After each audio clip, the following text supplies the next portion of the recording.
बादशाह अकबर के दरबारियों और अन्य सभासदों के बीच बीरबल हमेशा वाद विवाद का विषय बने रहे। कुछ सभासद एवं दरबारी तो बीरबल को बिल्कुल भी सहन नहीं का जवाब वे हर वक्त उस समय का इंतजार करते रहते कि कब बीरबल को उसके उच्च पद से हटाने में सफल हो सकेंगे। ऐसे अवसर अक्सर आते भी रहते थे। एक बार बीरबल की अनुपस्थिति में बादशाह के कान भरने वालों ने एक स्वर में कहा, हमारी समझ में आज तक नहीं आया जहांपनाह कि हम लोगों में क्या कमी है। बीरबल को इतना महत्व क्यों दिया जाता है? हम लोग उससे कहीं अधिक समझदार हैं। उनकी बातें सुनकर बादशाह मुस्कराने लगे। उन्हें मुस्कराता देख एक सभासद बोला, जहांपनाह, उस आदमी से आपको इतना लगाव क्यों है? क्या वह हमसे ज्यादा विद्वान है? बहुत फर्क है उसमें और आप लोगों में। बादशाह ने इस बार भी मुस्कराकर कहा, हमें जानने की इच्छा है हुजूर। अच्छा, फर्क जानना चाहते हो? हाँ हुजूर, फर्क दिखाया जाएगा। हाँ, इसी समय बीरबल के पास सूचना भेज दो कि वह 7 दिनों के लिए छुट्टी पर रहे तथा दरबार में न आए। तुम लोगों में जो सबसे चतुर हो वह उनके स्थान पर काम करे।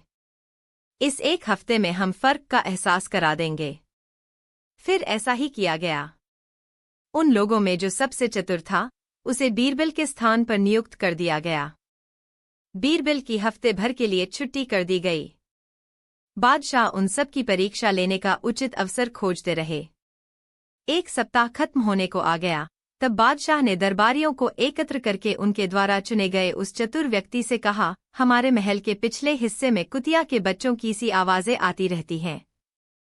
देख कर आओ, माजरा क्या है? बहुत अच्छा हुजूर, कहकर चतुर व्यक्ति चला गया। थोड़ी ही देर बाद वह लौटा। बादशाह ने मुस्कराकर पूछा, क्या माजरा है? कुतिया ने बच्चे दिए हैं हुजूर, वे ही कूकू करते रहते हैं।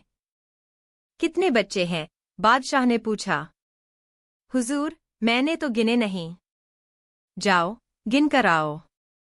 व्याबाजे आज्ञा पाकर दोबारा गया और थोड़ी देर बाद लौटकर बोला, जहांपनाह, कुतिया ने 5 बच्चे दिए हैं। मैं स्वयं गिनकर आया हूं। गिनाए? जी हाँ। अच्छा, फिर तो तुमने यह भी जरूर देखा होगा कि उनमें कितने नर हैं और कितने मादा? बादशाह ने मुस्कराकर कहा। वह चतुर व्यक्ति चकरा गया और बोला, हुजूर, यह तो मैंने देखा नहीं। देख कर आओ। वह व्यक्ति तीसरी बार गया और बच्चों को देख कर आने के बाद बोला, हुजूर, 2 नर और 3 मादा।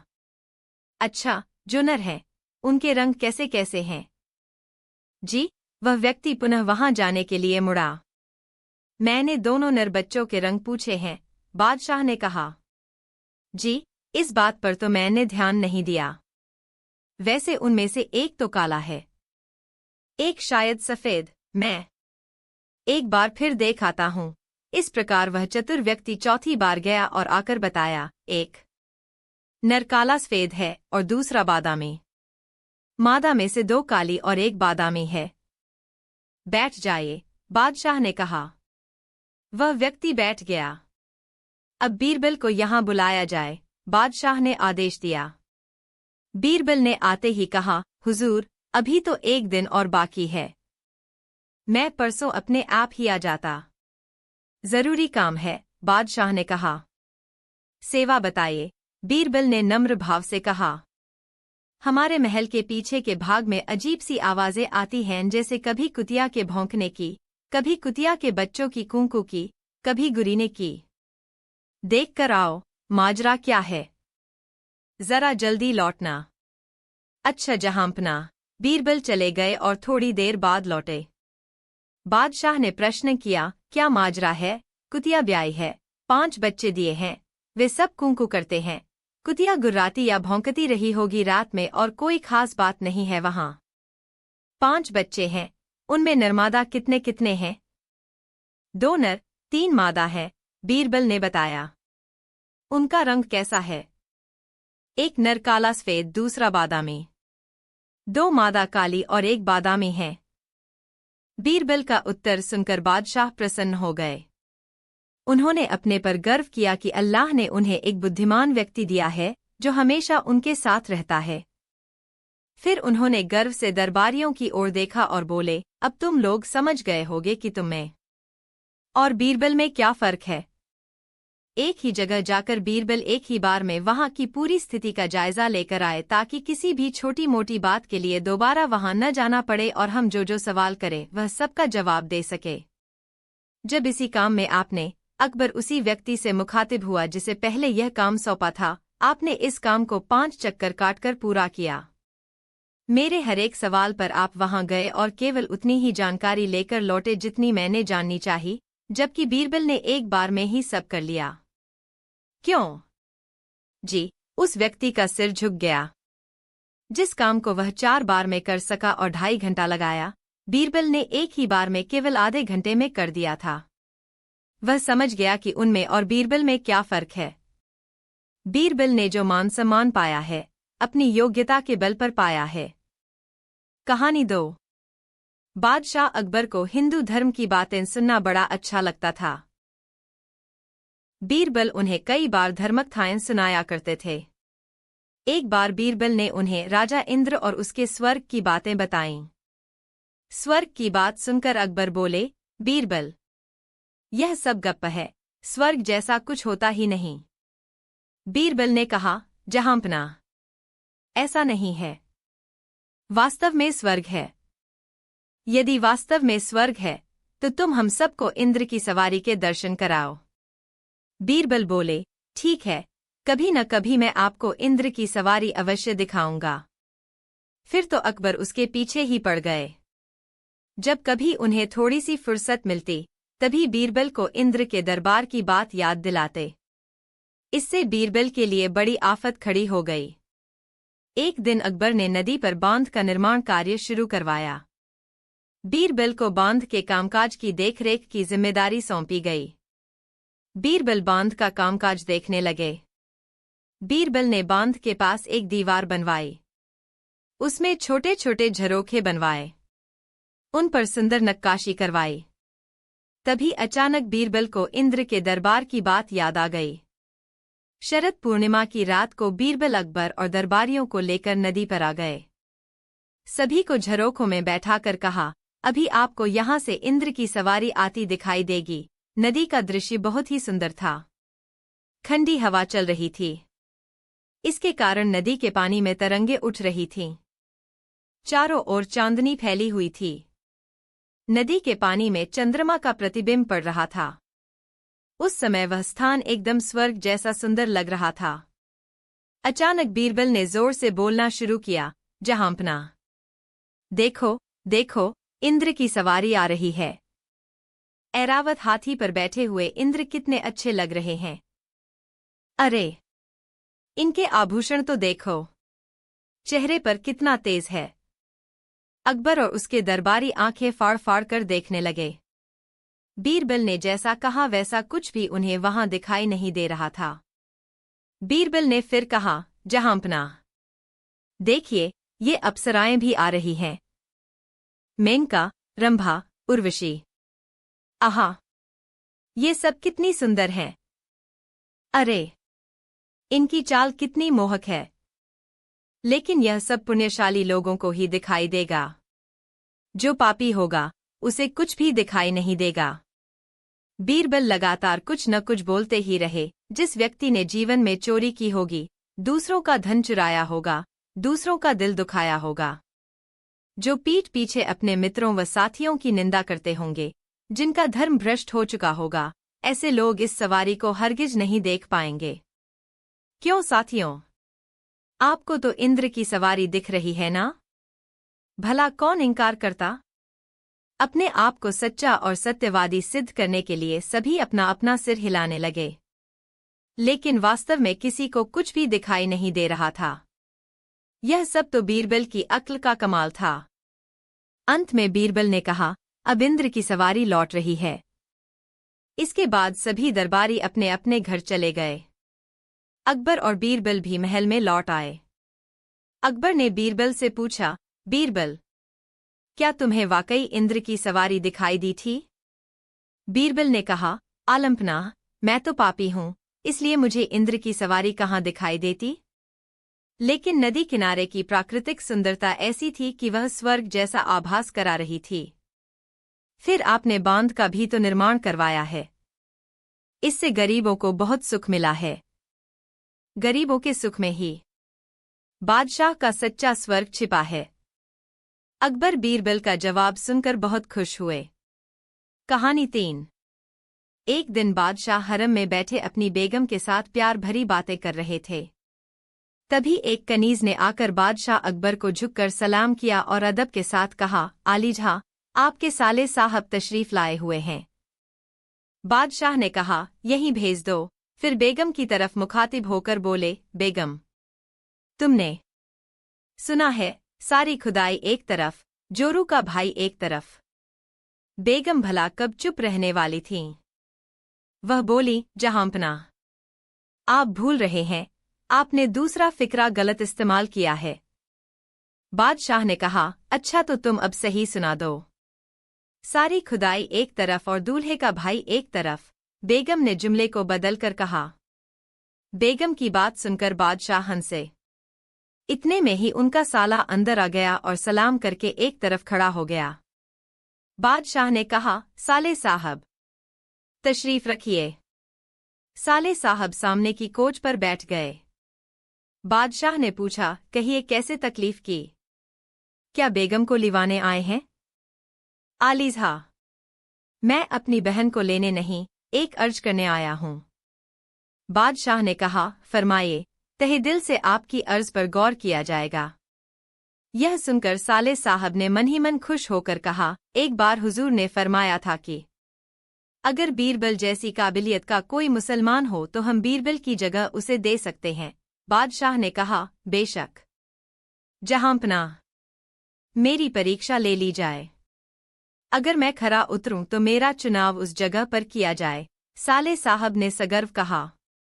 बादशाह अपने साले की बात सुनकर थोड़ा हंसे, फिर बेगम की तरफ देखते हुए बोले, साले साहब, अगर आप परीक्षा में खरे उतरे तो यकीन मानिए, हम आपको वजीर बना देंगे। हुक्म फरमाया। उसी समय बादशाह ने अपनी कनीज को कोयले की डली लाने का वह कनीज कोयले की डली को एक निहायत ही खूबसूरत रकाबी में रखकर बादशाह के सामने हाजिर हुई। बादशाह वह कोयले की डली अपने साले साहब को देते हुए बोले, साले साहब, अगर आप 3 दिन के अंदर अंदर इस कोयले की डली को 10,000 रुपए में बेच आएं तो हम आपको बीरबल से ज्यादा होशियार समझेंगे। यही आपकी परीक्षा है। बादशाह की बात सुनकर साले साहब के पांवों से जमीन खिसकने लगी। वह बेहद असमंजस में अपने बारशाला गया और मन ही मन कहने लगा, या अल्लाह, इस कोयले का तो कोई एक पैसा भी नहीं देगा। भला यह 10,000 रुपए में कैसे बिक सकता है? मैं इस परीक्षा को कैसे पूरा करूं? बादशाह ने बीरबल को अपने से जुदा न करने के लिए मुझ पर भारी जुल्म किया है। या खुदा, मैं वजीर बैन ही नहीं सकता, लेकिन बीरबल भी इस कोयले के 10,000 रुपए नहीं ला सकता। क्यों न मैं बादशाह के पास जाकर इस बात को कहूं? इस प्रकार सोच विचार कर 3 दिन बाद वह बादशाह के सामने जाकर रोनी सी सूरत में बोला, हुजूर, गुस्ताखी माफ हो। इस कोयले के 10,000 रुपए कोई नहीं दे सकता। यह तो एक पैसे का भी नहीं है। तब बादशाह ने हंसते हुए कहा, घबराने की कोई बात नहीं, आप दरबार में तशरीफ लाइए। साले साहब दरबार में पहुंचे। सभी दरबारी उन्हें निहायत दुखी देख उनके दुख का कारण पूछने लगे। साले साहब ने अपना सिर चकराने का बहाना बना दिया। तभी बादशाह अकबर दरबार में तशरीफ लाए। दरबार के जरूरी मामलात से फुर्सत पाकर बादशाह ने अपने साले साहब की तरफ देखा। तब इशारा समझकर साले साहब ने दरबार के एक विशेष दरबारी को वह कोयले की डली देकर बादशाह के सामने पेश करने को कहा। विशेष दरबारी ने कोयले की डली बादशाह के सामने पेश कर दी। बादशाह वह कोयले की डली बीरबल को दिखाते हुए बोले, बीरबल, तुम इस कोयले को कितने दाम में बेच सकते हो? जितने में आप कहें हुजूर, उतने ही में बेच दूं। बीरबल ने तपाक से उत्तर दिया। बादशाह ने कहा, मैं इसे 10,000 रुपए में बेचना चाहता हूं। बीरबल ने जो हुक्म कहकर वह डली ले ली। बीरबल, आपको हमें यह सबूत देना होगा कि फलां जगह इसको बेचा है। बीरबल ने यह भी मंजूर कर लिया और अपने स्थान पर बैठ गए। दरबार से लौटकर बीरबल ने एक दर्जी को मखमल का ढीला कुर्ता पाजामा और टोपी सिलने का आदेश दिया। फिर कोयले की डली को काफी बारीक पिसवाया। उसे एक खूबसूरत जवाहरात की डिब्बी में रखा। तत्पश्चात उस डिब्बी को एक सोने की डिब्बी के अंदर रखा। उसके बाद उस डिब्बी को एक बड़ी चांदी की डिब्बी के अंदर रखा। इस प्रकार उस डिब्बी को उन्होंने 7 धातुओं की डिब्बियों के अंदर रख लिया। उसके पश्चात उस डिब्बी को एक चमड़े की पेटी में रख लिया। यह सब करने के बाद उन्होंने एक काली आबनूस की हीरे पन्ने के नगों से जड़ी हुई छड़ी निकाली, जिसकी मूठ सोने की थी। इतने में ही दर्जी कपड़े ले आया। उन कपड़ों में भी बीरबल ने जगह कीमती जवाहरात और नग जड़वा लिए। गले में भी बेशकीमती नगों की मालाएं पहन लीं।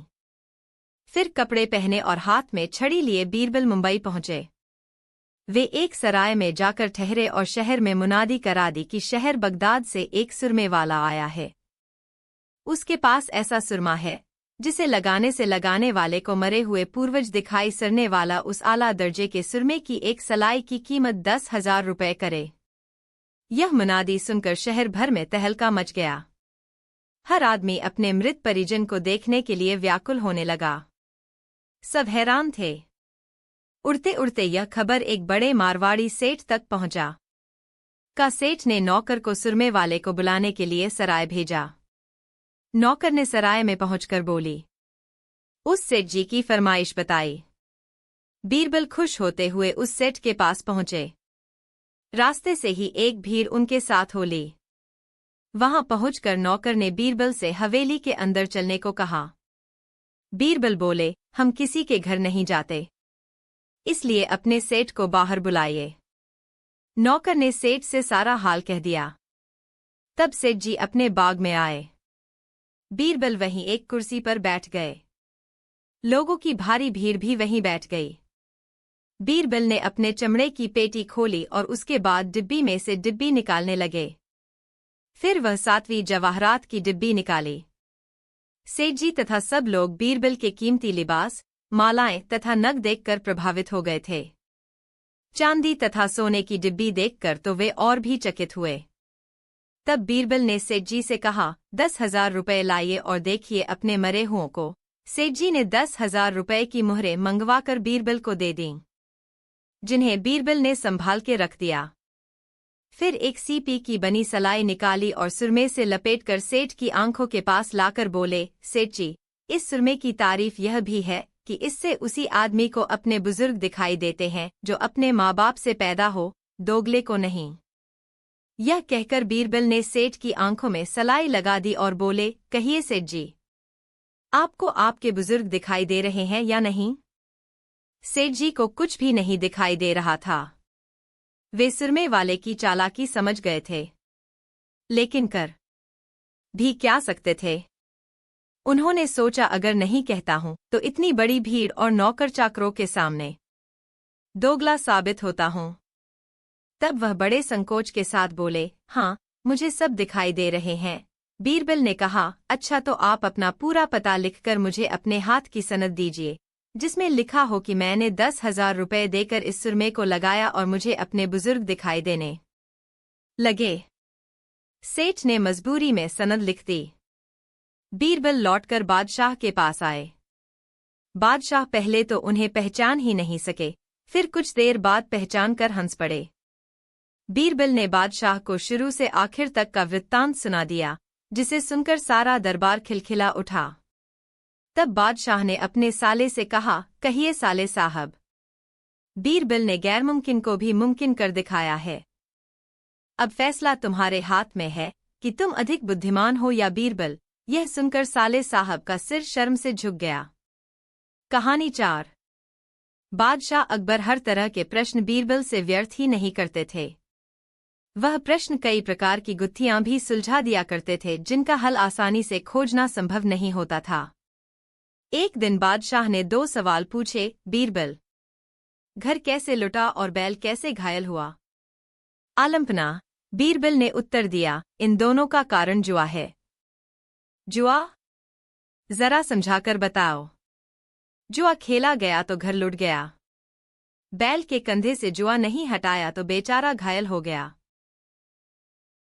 बीरबल के उत्तर से बादशाह अकबर बहुत प्रसन्न हुए।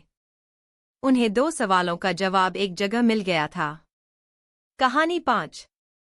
बादशाह अकबर के राज्य में एक धूर्त महाजन किसी न किसी को प्रायः गुप्त रूप से परेशान करता रहता था, लेकिन देखने में वह काफी भला लगता था।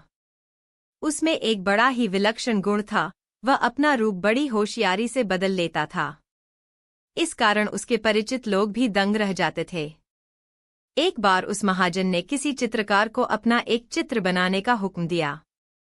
कुछ दिन बाद चित्रकार महाजन का बढ़िया सा चित्र बनाकर ले आया। चित्र देखकर उसने अपनी भाव मुद्राएं तुरंत बदल लीं। चित्रकार ने उसके चेहरे से अपने चित्र का मिलान किया तो उसमें बहुत अंतर पाया। लाचार होकर वह चित्र लेकर घर लौट आया। फिर जिस रूप में महाजन को देखा था वैसा ही चित्र बनाने लगा। 2-3 दिन बाद उसके नए रूप का चित्र तैयार हो गया। वह उसे लेकर महाजन के यहाँ पहुंचा। महाजन अपनी पूर्व प्रकृति के अनुसार फिर अपने चेहरे में परिवर्तन लाकर चित्रकार के सामने उपस्थित हुआ और चित्र में खामियां निकालने लगा। इस बार भी चित्रकार की समझ में उसकी चालाकी नहीं आई। इस तरह कठोर परिश्रम से चित्रकार ने उसकी आकृति के अनुसार एक और चित्र तैयार किया और फिर महाजन के पास गया। लेकिन उस धूर्त महाजन ने चित्र में कई खामियां बताई जो कि वास्तव में गलत थीं। अब चित्रकार की समझ में उसकी जालसाजी आ गई। चित्रकार ने जब अपना पारिश्रमिक मांगा तो महाजन ने चित्रकार को 2-4 खरी खोटी सुनाते हुए कहा, जब तक तुम मेरी असली सूरत का चित्र बनाकर नहीं लाओगे मैं 1 पाई भी नहीं दूंगा। चित्रकार ने सभी चित्र बड़े परिश्रम से बनाए थे। वह दुखी होकर घर वापस आया और सारा हाल अपने मित्रों से कह सुनाया। मित्रों ने उसे बादशाह अकबर के यहाँ फरियाद करने की सलाह दी। वह अपनी फरियाद लेकर बादशाह के पास पहुंचा। बादशाह अकबर ने चित्रकार से सारे चित्र मंगवाए और फिर महाजन को बुलवाया। महाजन आया तो बादशाह ने उसे सच-सच बोलने का आदेश दिया। यह सुनकर महाजन बोला, सरकार, मैंने चित्रकार को अपने रूप के मुताबिक ही चित्र बनाने को कहा था, लेकिन इसने जितने चित्र बनाए हैं वे सब मेरे चेहरे से नहीं मिलते हैं। बादशाह की समझ में कुछ भी नहीं आया। जब उन्होंने अपने आप को न्याय करने में असमर्थ पाया तो बीरबल को बुलाकर सारा मामला सौंप दिया। बीरबल ने समझ लिया कि इस महाजन को शक्ल बदलने की कला आती है, जिससे यह चित्रकार को तंग कर रहा है। इसकी और कई जालसाजियों की खबर भी उनको पहले से थी, इसलिए उन्होंने चित्रकार से कहा, देखो, महाजन की शक्ल जैसी हम देख रहे हैं, ठीक ऐसी ही शक्ल का चित्र जब तुम बनाकर हमारे पास लाओगे तो तुमको उसका पुरस्कार दिया जाएगा। यह कहकर उन्होंने दोनों को जाने की आज्ञा दे दी। फिर बादशाह को सारा हाल सुना दिया। बादशाह को बड़ा आश्चर्य हुआ। अभी चित्रकार कुछ ही दूर गया होगा कि बीरबल ने अपना निजी सेवक भेजकर उसे बुलवा लिया। जब चित्रकार पुनः आया तो बीरबल ने उससे कहा, 2-3 दिन ठहरकर तुम बाजार से एक बड़ा शीशा खरीद लाना, जिसमें वह महाजन अपनी शक्ल अच्छी तरह से देख सके। उस दर्पण को लेकर तुम उसके मकान पर जाना और उससे कहना, आपका असली रूप इस चित्र में प्रकट होता है। वह दर्पण में अपनी शक्ल देखेगा तो जैसी शक्ल होगी वैसा ही रूप उसे दिखाई देगा। इस तरह वह परास्त हो जाएगा। यदि इतना होने पर भी वह बात बढ़ाए और रुपया न दे तो हमारे पास आना। हम प्रयत्न करके तुम्हें अवश्य ही तुम्हारा पारिश्रमिक दिलवा देंगे। यह परामर्श सुनकर चित्रकार मन ही मन प्रसन्न होकर बीरबल की युक्ति की सराहना करता हुआ घर लौट गया। कुछ दिन बीत जाने के बाद चित्रकार एक बड़ा सा शीशा बाजार से खरीदकर महाजन के पास गया और बोला, लीजिए, आपका सर्वोत्तम चित्र तैयार है। महाजन ने शीशा देखकर कहा, यह तो शीशा है, मुझे चित्र दिखाओ। वह कहाँ है? यही तो आपके रूप का असली चित्र है, चित्रकार ने कहा। महाजन समझ गया कि बीरबल ने चित्रकार को ऐसी युक्ति बताई होगी। उसने सोचा, यदि मैं स्वीकार नहीं करूंगा तो मेरी खैर नहीं है। फिर भयभीत होकर उसने 1000 रुपये उस चित्रकार को दे दिए। रुपए लेकर वह चित्रकार बादशाह के दरबार में पहुंचा। बीरबल भी उस समय दरबार में उपस्थित था। चित्रकार ने महाजन द्वारा चित्र स्वीकार करने तथा पारिश्रमिक प्राप्त हो जाने का सारा हाल कह सुनाया। फिर उनसे आज्ञा लेकर अपने घर चला गया। बादशाह को बीरबल की युक्ति बहुत पसंद आई। वह अत्यंत प्रसन्न हुए। कहानी 5। एक दिन एक व्यक्ति किसी की सिफारिशी चिट्ठी लेकर दरबार में नौकरी मांगने आया। बादशाह ने उसे चुंगी अधिकारी बना दिया। उस आदमी के जाने के बाद बीरबल बोले, यह आदमी चालाक जान पड़ता है, बेईमानी किए बिना नहीं रहेगा। थोड़े ही समय के बाद अकबर बादशाह के पास उस आदमी की शिकायतें आने लगी कि रिश्वत लेता है। अकबर बादशाह ने उसका तबादला घुड़साल में कर दिया, जहां किसी प्रकार की बेईमानी का मौका न था। मुंशी ने वहां भी रिश्वत लेना आरंभ कर दिया। उसने साइसों से कहा कि तुम घोड़ों को दाना कम खिलाते हो, मैं बादशाह से शिकायत करूंगा। इस प्रकार मुंशी प्रत्येक घोड़े के हिसाब से 1 रुपया लेने लगा। अकबर बादशाह को जब इस बात का पता चला तो उन्होंने उसे यमुना की निगरानी का काम दे दिया।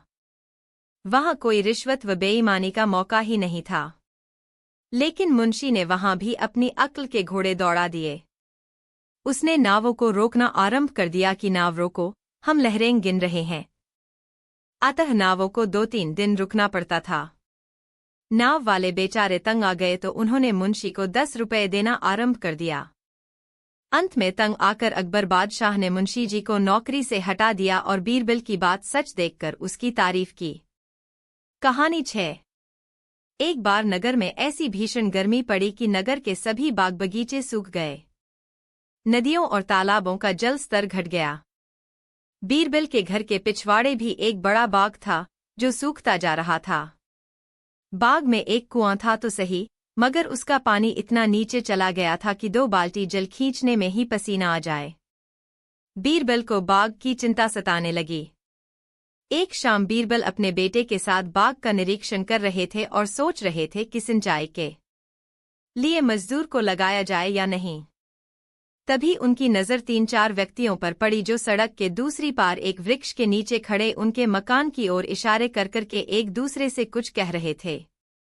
बीरबल को समझते देर नहीं लगी कि वे लोग सिंधमार हैं और चोरी करने के इरादे से ही उनके मकान का मुआयना कर रहे हैं।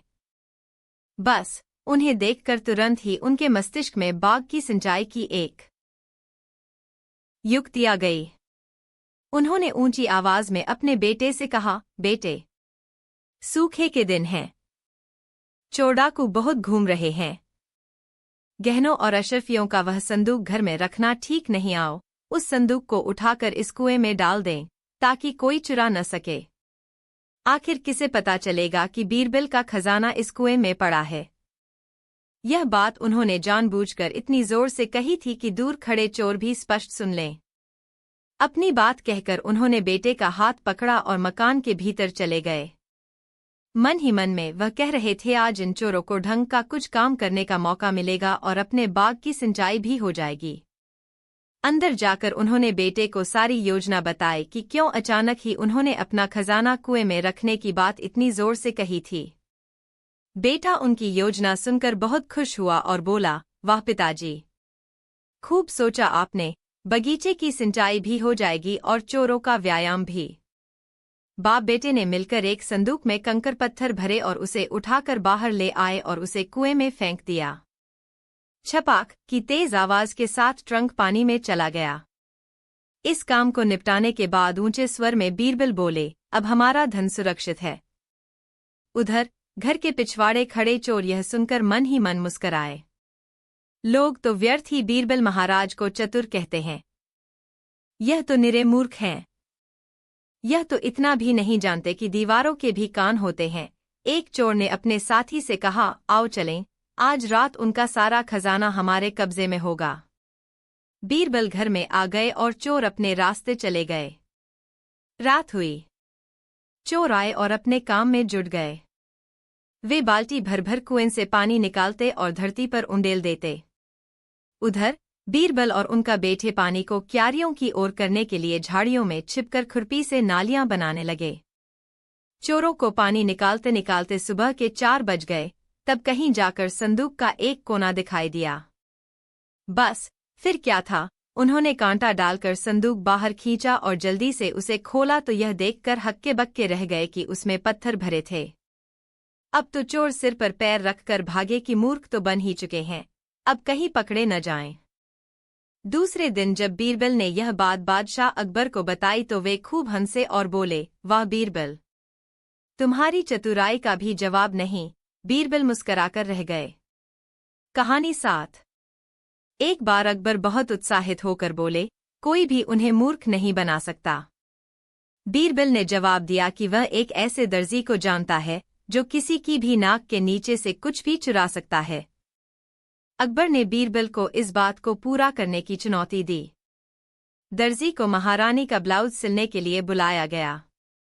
उसे एक मलमल का कपड़ा दिया गया और कहा गया, तुम्हें कोई चालाकी करने की जरूरत नहीं, क्योंकि यहां से निकलने से पहले तुम्हारी तलाशी ली जाएगी। कमरे के बाहर एक सैनिक को तैनात कर दिया गया ताकि दर्जी अपने साथ कुछ न ले जा सके। कुछ समय बाद दर्जी का पुत्र आया, लेकिन उसे मिलने नहीं दिया गया। बाहर खड़े होकर उसने दर्जी को कहा कि उसकी पत्नी घर पर खाने के लिए बुला रही है। दर्जी ने कहा, तुम चले जाओ, मैंने अभी अपना काम खत्म नहीं किया। लेकिन उसका पुत्र बाहर खड़ा होकर उसे घर आने के लिए कहता रहा। दर्जी परेशान होकर उस पर चिल्लाया और अपना जूता उस पर फेंका। लड़का जूता उठाकर घर की तरफ भागा। जब दर्जी का काम खत्म हो गया तो उसकी तलाशी लेकर उसे जाने दिया। कुछ दिन बाद रानी की नौकरानी बोली कि उसने दर्जी की पत्नी को उसी मलमल के कपड़े का ब्लाउज पहने देखा है जिसका रानी पहनती है। दर्जी के घर की तलाशी ली गई तो ब्लाउज मिल गया। अकबर ने बीरबल से पूछा कि दर्जी कपड़े को कैसे बाहर लेकर गया। बीरबल मुस्कराकर बोला, जहांपना, उसने कपड़े को उस जूते में छिपा दिया था जो उसने अपने पुत्र पर फेंका था। शिक्षा, जब किसी के पास प्रेरणा हो तो उसकी मानवीय प्रतिभा की कोई कमी नहीं होती। प्रेरणा दो और चांद भी आपके हाथों पर होगा, जबकि प्रेरणा का अभाव आपकी कार्यशाला पर ताला भी लगा सकता है। कहानी 8। शहंशाह अकबर को अपने दरबार में चहल पहल और मजाक बहुत पसंद था। एक दिन उन्होंने बीरबल को बुलाया और कहा, बीरबल, क्या तुम जानते हो कि सच्ची मित्रता किसे कहते हैं? बीरबल ने मुस्कुराते हुए जवाब दिया, जहांपना, सच्ची मित्रता को परखने के लिए एक छोटा सा प्रयोग किया जा सकता है। अकबर को ये बात मंजूर हुई। उन्होंने बीरबल को प्रयोग करने की अनुमति दे दी। बीरबल ने पूरे राज्य में घोषणा करवाई कि शहंशाह अकबर को 1000 स्वर्ण मुद्राओं की जरूरत है। जो भी उन्हें उधार देगा उसे 2 गुना लौटाया जाएगा। यह सुनकर राज्य भर के लोग दरबार में स्वर्ण मुद्राएं लेकर पहुंचने लगे।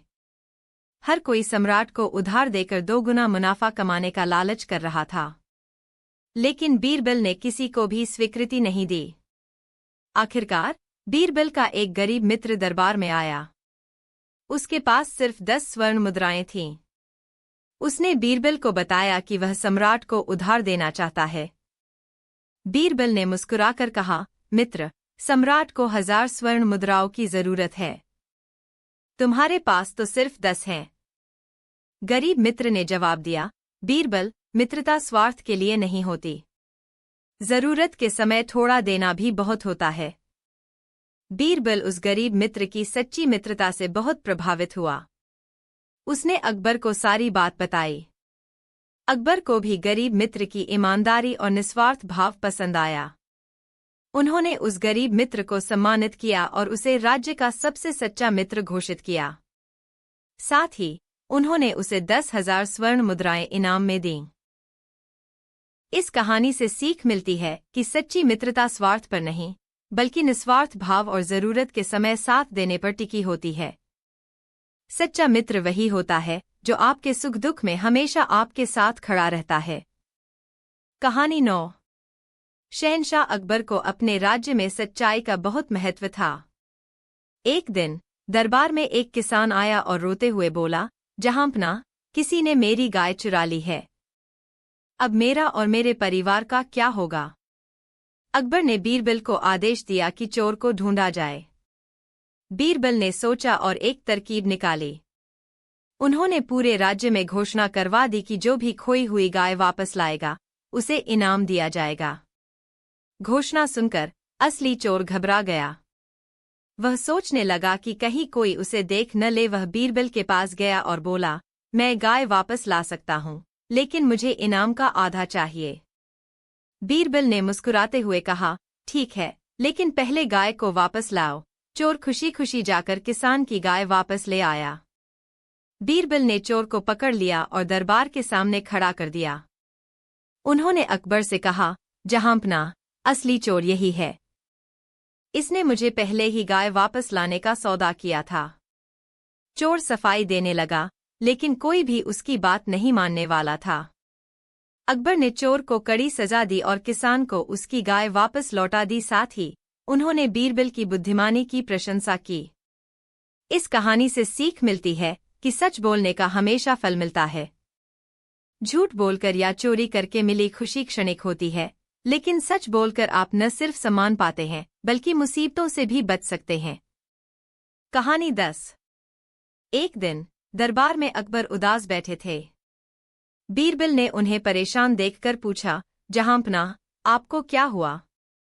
अकबर ने कहा, बीरबल, कल रात मुझे एक अजीब सपना आया। सपने में मैंने देखा कि एक आदमी मेरे महल में घुसा और मुझे गाली देने लगा। मैं बहुत गुस्से में था, लेकिन उसे पकड़ नहीं पाया। बीरबल ने सोचकर कहा, जहांपनाह, ये कोई बुरा सपना नहीं है। दरअसल ये आने वाले समय की चेतावनी हो सकती है। अकबर चौंक गए। उन्होंने पूछा, तो क्या करना चाहिए? बीरबल ने मुस्कुराकर कहा, जहांपनाह, कल रात के मेहमान की खातिरदारी करवाएं। महल के हर कोने में स्वादिष्ट भोजन और आराम करने की जगह तैयार करवाएं। अकबर को बीरबल की बात समझ नहीं आई, लेकिन उन्होंने फिर भी वैसा ही करने का आदेश दिया। अगली रात महल के पहरेदारों ने शोर सुना।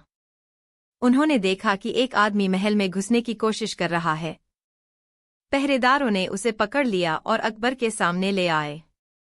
वह आदमी कोई चोर नहीं, बल्कि एक दरबारी कवि था। वह रात को शराब के नशे में महल में घुस आया था। अकबर उसे सजा देने वाले थे, लेकिन बीरबल ने उन्हें रोक लिया। बीरबल ने कहा, जहांपनाह, ये वही आदमी है जो आपके सपने में आया था। कल रात के मेहमान की तरह उसे खाना दीजिए और सुबह माफी मांगने के लिए कहिए। अकबर ने बीरबल की बात मानी। कवि को खाना खिलाया गया और सुबह माफी मांगने को कहा गया। कवि ने अपनी गलती स्वीकार कर ली और अकबर से माफी मांगी। अकबर को बीरबल की सूझबूझ पर गर्व हुआ। उन्होंने कवि को माफ कर दिया और उसे शराब न पीने की नसीहत दी। इस कहानी से सीख मिलती है कि हर परिस्थिति में बुद्धि से काम लेना चाहिए। गुस्से में कोई फैसला नहीं लेना चाहिए और गलती करने वालों को सुधरने का मौका देना चाहिए। कहानी 11।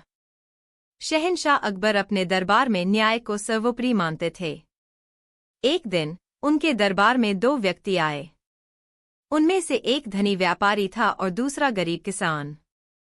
धनी व्यापारी ने रोते हुए कहा, जहांपनाह, इस गरीब किसान ने मेरा सोने का हार चुरा लिया है। किसान ने अपनी बेगुनाही बताई, लेकिन व्यापारी के पास हार चोरी होने का सबूत था। अकबर परेशान थे। सबूत व्यापारी के पक्ष में था, लेकिन उन्हें किसान पर भी शक हो रहा था। उन्होंने बीरबल की तरफ देखा।